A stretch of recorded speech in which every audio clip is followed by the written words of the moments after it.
It's been 7 decades since Britain witnessed the Queen's coronation. As the new monarch, Charles brought some changes to the ceremony but honoured the traditions. Why did the late Queen Elizabeth's ceremony take twice as long to prepare as Charles's? Which rituals from the previous monarch's coronation did we not see this time? Why was Camilla crowned alongside King Charles, while Elizabeth's husband just sat aside? Let's explore the differences between these two iconic events in British history. To begin with, Charles had decades to prepare for the big day. He is already 74 and is the oldest monarch at ascension in British history. The plan for the coronation seemed well thought out, and it took 8 months to implement all the details. Elizabeth II, on the other hand, took twice as long to get ready for her coronation. The reason why is simple. She was only 25 when she ascended the throne. The early death of her father, King George VI, was shocking news for the whole of Britain, and especially for young Elizabeth, who adored her papa. It took a lot of time to grieve and prepare for her new role. However, Elizabeth's stressful rise to the throne didn't stop her from putting together a brilliant ceremony. More than 8,000 guests were invited to Westminster Abbey on June 2, 1953. The invitations were made with British flower patterns and the main symbols of the monarchy. The floral design resembles Buckingham Palace's guest invitations this year, but Charles opted for a lot more natural elements, bringing a fairy tale effect to his cards. Even though King Charles kept the venue of the coronation the same, he significantly changed the protocol for the people who were invited. The monarch broke with a 900-year royal tradition by adding kings and queens of other countries to the coronation guest list. Earlier, only minor royals could attend the special event. Charles is also the first king to invite rulers from Arab states and the leaders of all the popular religions in the world, not only Christians. By doing so, the new king showed his commitment to diversity. As he inherited the crown, Charles shared, "I've always thought of Britain as a community of communities." Despite the diversity of the guests, this year's ceremony was much smaller than Elizabeth's. Approximately 2,200 people flocked to witness the coronation of a new monarch. Plus, millions of people watched it on TV.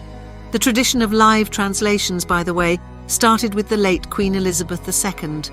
Her coronation was the first huge event to be broadcast around the world. King Charles and his wife, Queen Consort Camilla, arrived at the church in the state coach, which was made in 2010 for Queen Elizabeth II's Diamond Jubilee. This move was a break from royal tradition. The whole world was expecting to see the monarchs in the iconic gold state coach. This carriage has been used at the coronation of every British monarch for centuries, including Queen Elizabeth II, but it is also famous for being the most uncomfortable in the royal collection. Horrible. It's only sprung on leather. So it rocks around a lot. It's not very comfortable. Still, Charles's arrival at the Abbey was just as grand as Elizabeth's. His Majesty and Queen Consort showed up in the traditional red robes of state. Eagle-eye viewers noticed that Camilla paid sweet tribute to her late mother-in-law with her outfit.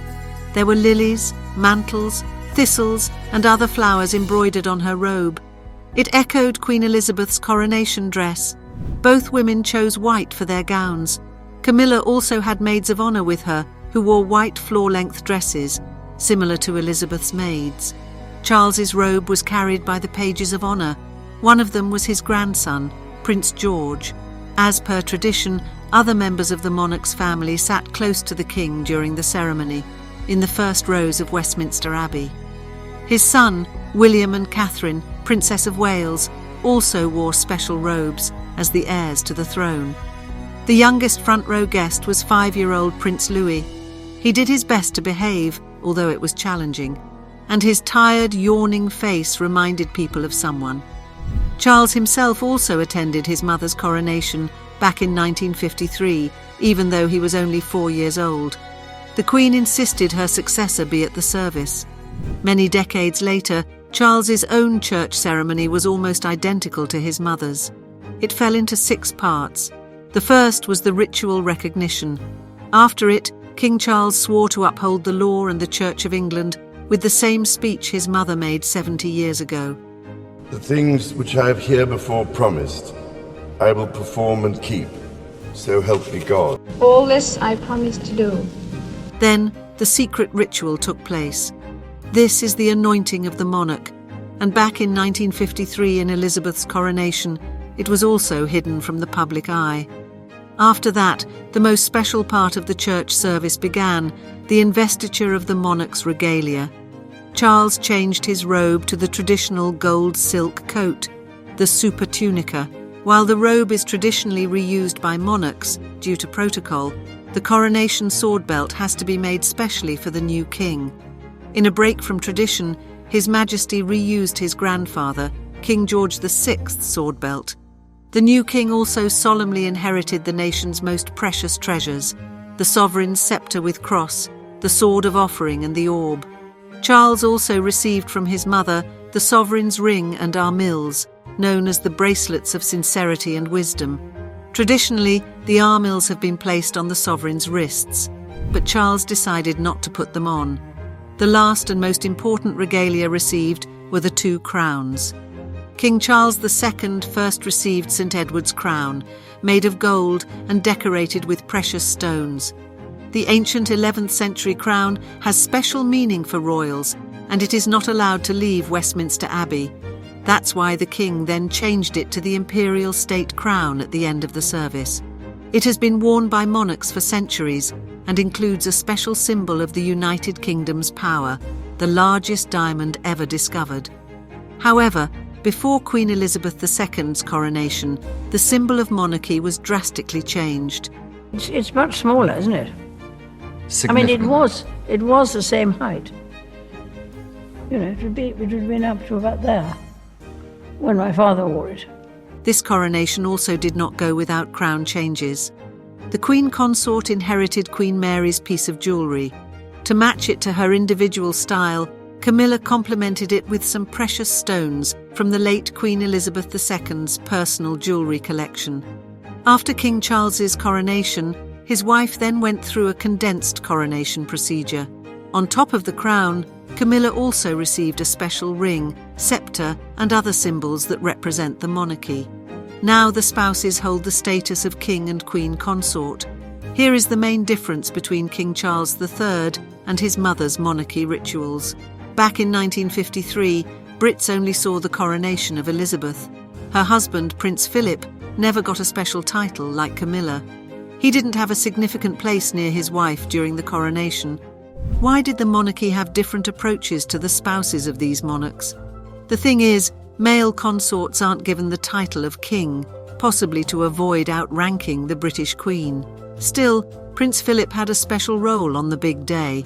He was the chairman of the coronation and took responsibility for the event. He was also the first one to pledge his allegiance to his new queen. I, Philip, will become your liege man of life and limb, and of earthly worship. In faith and truth I will bear unto you, to live and die, against all manner of things, so help me God. This year, this ritual was delegated to the heir to the throne, Prince William. I, William, Prince of Wales, pledge my loyalty to you, and faith and truth I will bear unto you, as your liege man of life and limb, so help me God. The whole coronation service this year was much shorter than Elizabeth's. It lasted less than 2 hours, while the previous ceremony was over 3 hours. The late Queen and her husband also took a grandiose 5-mile ride through London after the service. The procession, which included 16,000 participants, took 2 hours to complete. King Charles III decided to act more modestly. He chose a 1-mile ride from Westminster Abbey. However, on the way back to the palace, the king paid tribute to tradition and rode in the gold state coach.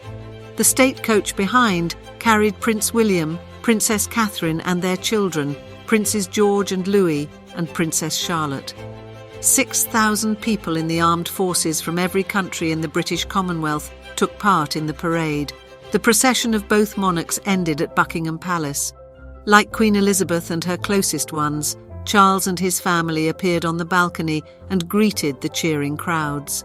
This year, a special ritual took place during the greetings, the military salute. King Charles followed in his mother's footsteps and organised the air show. According to royal experts, the one that flew over Buckingham Palace for Queen Elizabeth's coronation was 10 times bigger. In 1953, more than 600 aircraft flew across London. This huge celebration marked the start of Queen Elizabeth II's 70-year reign. And while Charles's path to the throne was quite unlike his mother's, he's already making a difference in the monarchy. We hope that Charles's coronation symbolises a great start to his well-remembered and modern journey as king. Thanks for watching this video. Subscribe to OSSA for more exciting stories.